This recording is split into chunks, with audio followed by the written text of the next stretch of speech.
নমস্কার বন্ধুরা, আশা করি আপনারা সকলে ভালো আছেন। আজকে একটি খুবই গুরুত্বপূর্ণ বিষয়কে নিয়ে চর্চা করব।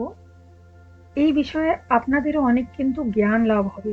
যদিও বা এটা একটা প্রশ্নের উত্তর, কিন্তু কোনো ধ্যানী সাধক বা যারা সাধনা করেন বা যারা আধ্যাত্মিক পথে চলেন, তাদের জীবনে এই ধরনের ঘটনাগুলো ঘটতে থাকে। তাই এখানে আমি বিস্তৃতভাবে সবকিছু বোঝাবো। একটি প্রশ্ন নিয়ে নিচ্ছি, তার উত্তরে আমি এই বলবো, খুবই স্নেহের সাথে আর খুব সরল ও পরিষ্কার মনে আপনি আমাকে যা কিছু জানিয়েছেন আমি সব কিছু হৃদয়ের সাথে স্বীকার করছি। এত স্নেহ আপনার কাছ থেকে পেলাম। ভগবান আপনাকে সর্বদা আধ্যাত্মিক পথে এগিয়ে নিয়ে চলুন আর আপনার সহায় হন। আচ্ছা, এবার আপনার আমি প্রশ্নের উত্তর দিচ্ছি। আপনার সাথে যা কিছু ঘটনা ঘটে গেছে, যার ফলে আপনি আগের মতন সেসব অনুভব করতে পারছেন না, তার জন্য আমি বলবো দুটো কথা। প্রথম, আপনার যে গুরুদেব আপনাকে মন্ত্র দিয়েছেন, যাকে কি আমরা গুরু মন্ত্র বলি, সেই মন্ত্রকে আপনি কোনো ভালো দিন দেখে সংকল্প করে নিন।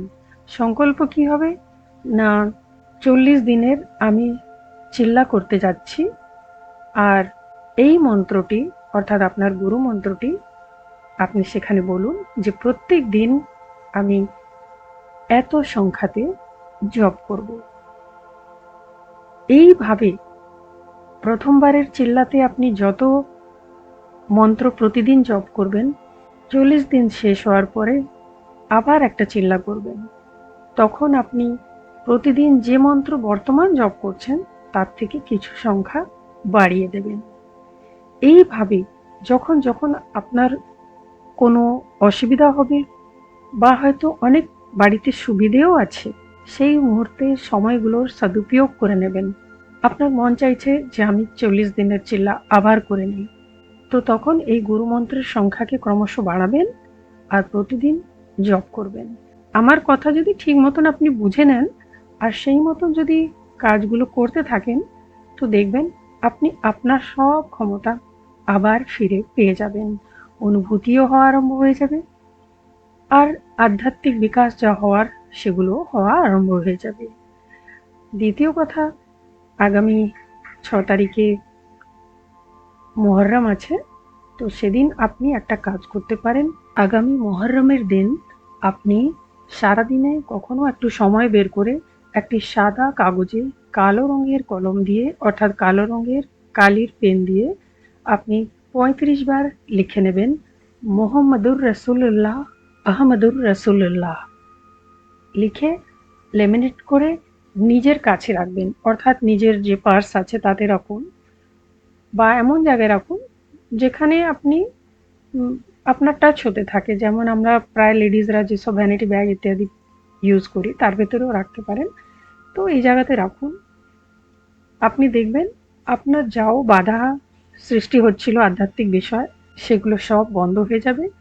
আর আপনি আধ্যাত্মিক পথে এগিয়ে যাওয়ার জন্য অনেক নতুন নতুন অনুভূতি, সুখদ অনুভূতি অনুভব করতে পারবেন। আপনার খুব ভালো লাগবে।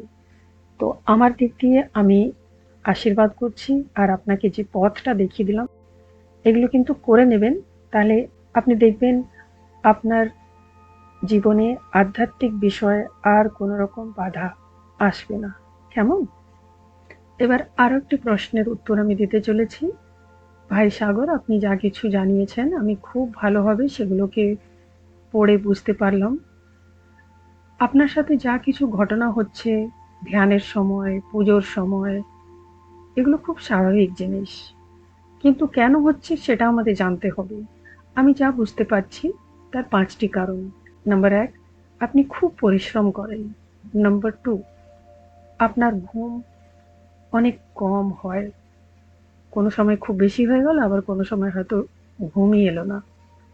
নাম্বার 3, আপনি ঠিক মতন খাওয়া দাওয়াও করেন না।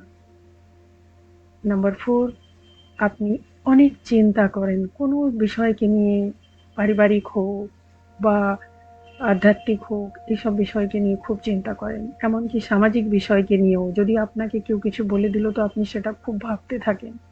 নাম্বার 5, আপনার মনে যে একটা ভয় আছে ব্রহ্মদেবতাকে নিয়ে, তো সেটাকে নিয়েও আপনি মাঝে মধ্যে অনেক ভেঙে পড়েন। কিন্তু আমি আপনাকে বলে দিচ্ছি, আপনাকে একদম চিন্তা করতে হবে না, ভয় করতে হবে না। আমি যা বলছি সেটাকে মন দিয়ে শুনুন। আসলে আপনি ভীষণ সরল। আপনাকে যে যখন যা বলে আপনি সেগুলোই করে ফেলেন। এটাই হয় আসলে গন্ডগোল। এইসবের জন্যই আমি সবসময় বলি গুরু ধারণ করতে। কিন্তু হ্যাঁ, যদি গুরু নেই তো ঠিক আছে, আমি যেটা বলছি যদি আপনার সেটা ভালো মনে হয় তো আপনি অবশ্যই করবেন। আমি কখনোই কোনো বড়সড় বা কোনো কঠিন কাজ কাউকে দেই না। আমি ছোট থেকে ছোট সরল জিনিস বোঝাই যাতে তাদের কাজগুলো হয়ে যায়। তো আমি এর আগেও আপনাকে জানিয়েছিলাম গায়ত্রী মন্ত্রের কথা। আর আমি যে গায়ত্রী মন্ত্রের কথা বলছি এটা আমার বানানো নয়। আপনার প্রশ্নকে নিয়ে যখন আমি আমার আরাধ্যের কাছে রাখি তখন যা আমি উত্তর পাই আমি সেগুলোই বলতে পারি ভাই। আমিও খুব সাধারণ মানুষ। তো ঠিক আছে, আপনি যেটা করছেন করুন, কিন্তু আপনার মোবাইলে আপনি রিংটোন গায়ত্রী মন্ত্রের বানান। তাছাড়া যখনও আপনার সময় হবে আপনি একটু গায়ত্রী মন্ত্র শুনবেন। আপনার মোবাইলটা অন করে দেবেন। তাতে অনুরাধা পডওয়ালজি, সুরেশ ওয়াডকরজি এরা সব গান গেয়েছে গায়ত্রী মন্ত্রের। তো ওগুলো আপনি শুনবেন। এমনকি আপনি যদি জল খাবেন তখনও ১-২ বার মনে মনে গায়ত্রী মন্ত্র পড়ে বা শুনে জল খেতে পারেন। আপনি এই গায়ত্রী মন্ত্রকে কোনোদিন ভুলবেন না, কোনোদিন বাদ দেবেন না, ছাড়বেন না। হাজার কেউ এসে আপনাকে বলুক গায়ত্রী মন্ত্র ছেড়ে দাও, কিন্তু কোনোদিন ছাড়বেন না। আমি যেটা বলে দিলাম যদি আপনি মেনে চললেন তো আপনার সব বিপদ কাটবে। আর ব্রহ্মদেবতা যেরকম আছেন উনি নিজের রুমে ওনাকে থাকতে দিন। উনি এই গায়ত্রীর মন্ত্রের কাছেই উনিও শান্ত হয়ে ভগবানের আশীর্বাদে যদি মোক্ষ লাভ করেন আর আপনাদের ঘর ছেড়ে চলে যান তো খুব ভালো। তাই গায়ত্রী মন্ত্রকে কোনোদিনও বাদ দেবেন না। আমি যা কিছু বললাম আশা করব বুঝতে পেরেছেন। যদি কিছু অসুবিধা হয় আবার জিজ্ঞেস করতে পারেন। ভালো থাকুন ভাই। আপনারা ভালো থাকলে আমার খুব ভালো লাগে। ঠিক আছে? চিন্তা করবেন না। সব জিনিসের রাস্তা আছে। আমাদেরকে ব্যাস সেটাকে ধরে চলতে হয়। এবার আরো একটি প্রশ্ন নিয়ে নেই। উত্তরে আমি এই বলবো, ভাই আপনি তো অনেক ভালো কাজ করছেন। আর আমি যা বুঝতে পারছি আপনি এটাও জানেন যে আপনার কাজ দেখে অনেকে এমন আছে যারা মুখে তো প্রশংসা করছেন বটেই, কিন্তু মনে মনে হয়তো তারা সেটা পছন্দ করেন না। আমি যা বলছি এটা কিন্তু আপনি ভেবে দেখবেন। তো আমি যা দেখছি তাতে আমি এই বুঝতে পারছি যে অনেকে আছে যারা আপনার কাছ থেকে লাভ নিচ্ছেন, আপনার সাহায্য নিচ্ছেন, কিন্তু কখনোই তারা চান না যে আপনার ভালো হোক। তাই আপনার শরীর খারাপ হয়ে যায়। অনেক কিছু এরকমও জিনিস আছে যে কেউ কখনো কখনো নিজের সাথে নিয়ে চলে আসে। আর ভাবে এই যে এর মধ্যে যদি এত ক্ষমতা আছে তো সে তার প্রতিকার অবশ্যই করে নেবে। কিন্তু অনেক সময় যে মানুষটি যেমন আপনি লোকের সাহায্যে এত কাজ করছেন, তো আপনি নিজের জন্য কখনোই চিন্তা করতে পারবেন না। আপনি নিজের জন্য ভাবতেই পারবেন না। কেন কি আপনার মন সবসময় চাইবে যে পরের কি করে মঙ্গল হোক। এখানেই হয়ে যায় একটু গন্ডগোল। আপনার এই ভালো মানুষের লাভ কিছু চালাক মানুষরা নেওয়ার চেষ্টা করে। তো ভাই আমি এখানে এটাই বলবো, আপনি যা করছেন অবশ্যই করতে পারেন। ২ দিন তো সপ্তাহে করছেন। কিন্তু হ্যাঁ, প্রোটেকশনের ব্যবস্থা অবশ্যই করে নেবেন। আমি জানি যে আপনিও জানেন যে কত রকমের প্রোটেকশন নিতে হয়। নিজের আসনকে, নিজে যাও বস্ত্র পরেছেন তার ব্যবস্থা। আর যে লোক আসে তার থেকে কতটা দূরত্ব মেনটেন করতে হয়। আর আপনি যদি কোনো ঝাড়া লাগাচ্ছেন তো সেই ঝাড়া লাগানোর পরে সেই পালকের, অনেক সময় ময়ূর পালক নিয়ে ঝাড়া লাগানো হয়।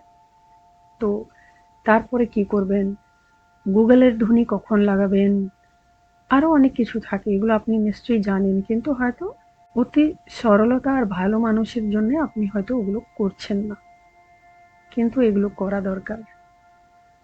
আপনি আস্তে আস্তে দেখবেন আপনার যে কাজে বাধা আসছে বা শরীরটা শুকিয়ে যাচ্ছে, সেগুলো আবার ঠিক হওয়া আরম্ভ করবেন।